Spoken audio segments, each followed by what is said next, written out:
Hey, wanna know how I destroyed a 2400 rated player with this dubious gambit? Keep watching and don't skip. This video is sponsored by Wise, formerly known as TransferWise. Wise allows users to send money abroad with lower fees than traditional banks. So save big on international transfers and find the link in the comment section down below that will direct you to Wise and open a free account. That's how you support this channel. Thank you. Right, I'm playing against a 2452 rated player, Max City.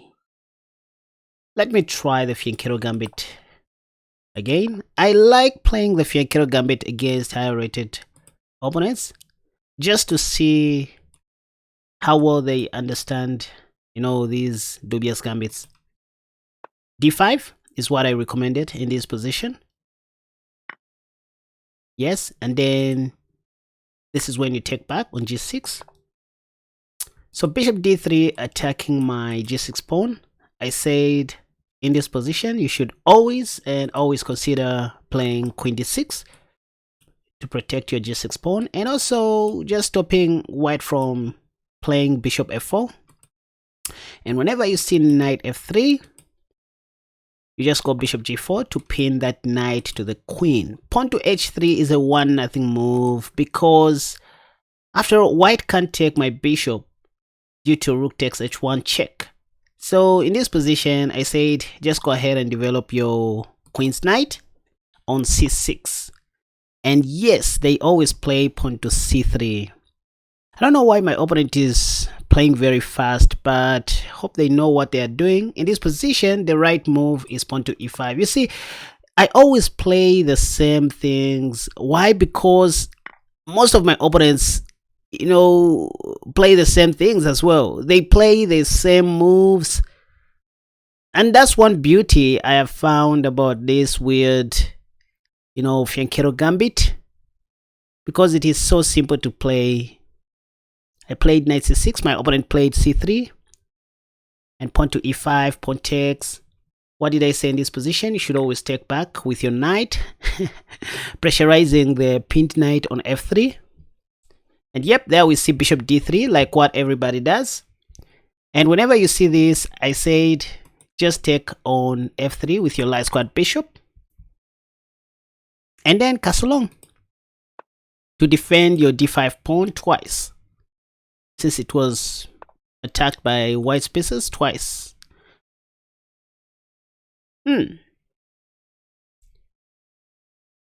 So now what do you do next? Remember, the plan is very simple. You want to develop your dark squared bishop on h6, and then your king's knight on f5 through e7. So you begin with bishop h6. Oh, I forgot that there's no increment this time, so I need to be very fast, you guys.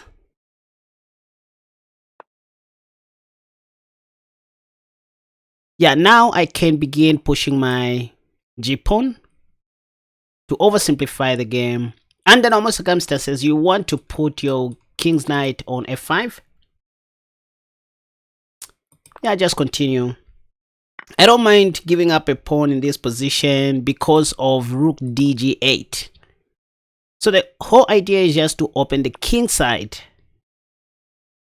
Break open the king side like no man's business. I don't mind sacrificing everything I have in this life. And then pap.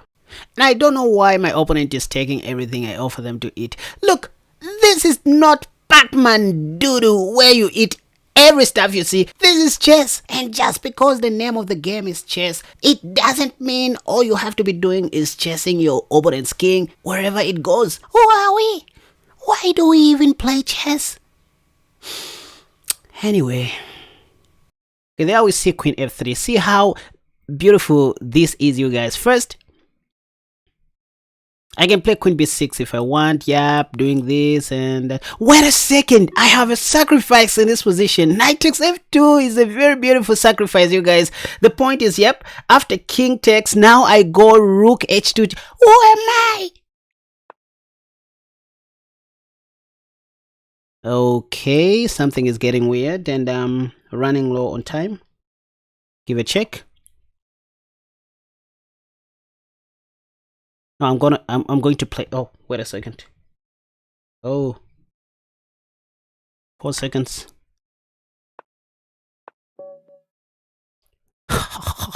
Met with 2 seconds, you guys. That was close. Anyway, not impressive. I didn't manage my time very well. So I played rook h2 check. Then my opponent, I think he should have just undeveloped the king or complicate things for me because I was very low on time. Like in this position, I was expecting to see something like knight e4 and then after queen s6 check. I think there was a way for my opponent to try and flag me in this position. Maybe king e3. Yeah, I had this move. Of course, this was just going to be complicated and I wasn't going to checkmate him very soon. Or maybe queen b6. I don't know. But what about king f4, then rook f8 check, king e5. Here I guess I was just going to take the queen. But see, the whole point is to waste my time in order to flag me. But my opponent made it so easy for me to checkmate them. After takes, and I was just trying to find the correct moves. By the way, after knight takes f2 sacrifice, my opponent took with their king. What if they took back with the queen? Here was my brainchild. I was just going to take on g3 with my rook. That's check. And after king f1, only sensible move. This is what I saw, ladies and gentlemen. Just rook f8, pinning the queen to the king.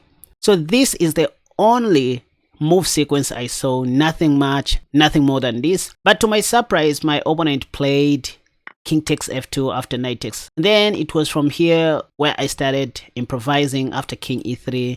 I was hoping my opponent was going to play something like king f1 in this position. After still I was going to play rook f8, pinning the queen to the king. So the whole idea was just to win white's queen anyway. So that's how you play my Fianchetto Gambit, the so-called modern Gambit. And before I show you some more and more interesting stuff, allow me to thank all of my patrons and all of you guys who purchased my new E5 defense course, which is now complete, obviously, which teaches you how to beat the Scotch, the Italian game, the Bishop's opening, the Vienna game, and other minor openings under E4. Also support my partners, these guys, the Ask Chess GPT group that sponsored this video. It's just a YouTube channel that allows you to ask them questions directly to get video responses or video answers. If you have a chess related question, simply head over to the comment section. You will find the link that will direct you to the community chat where you can ask anything related to chess and expect to get video responses as soon as possible. I'm playing against a 1930 rated opponent. Again, the Fianchetto Gambit. Okay, this is one problem I've discovered about most intermediate level players and average players and most 1900s. They have no patience. You can see there was no point for my opponent to play knight f3 in this position because there was something on e4 which was under attack. So in this case, I'm just going to win a free pawn, and this is no longer a gambit if you think about it. And I can attack this knight one more time if I want to and play this move. So this is not a good way of playing chess. Learn to have patience on the board. Anyway,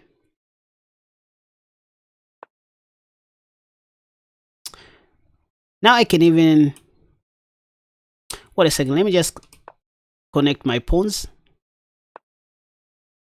and then play a6 to stop bishop b5 check. Next, I'm going to play knight c6 and take that knight.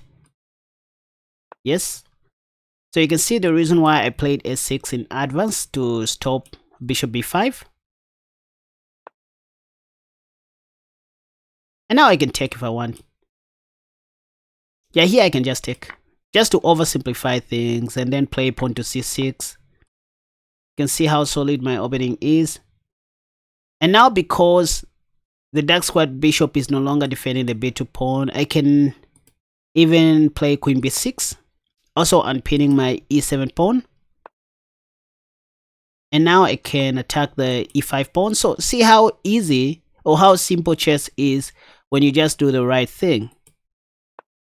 My opponent pre-moved and lost technically in the end game. Here I can play knight h6 if I want. Bishop g4 is coming next, attacking the queen, and I'm going to castle short. So see what I'm talking about. So here I can play bishop g4 if I want, also creating another chance to castle long if I want to.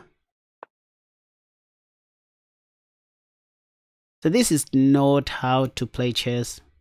Oh, queen d2 attacks my knight. Now I can, wait a second, I can just castle short. This is another trick that I'm sure my opponent won't find.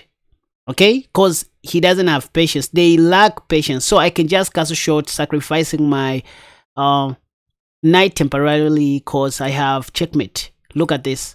Pop. They are going to take this. I told you. And now I can take. And now there's checkmate. If queen takes, there's checkmate. Look what I was telling you guys. So it all comes down to patience at times. And this is why I said this is not Pac-Man doodoo or Pac-Man noodoo where you just take everything you see. You guys, stop eating your opponent's pieces anyhow. What kind of an appetite do you have? Don't you understand that to take is a mistake, especially in chess? Anyway,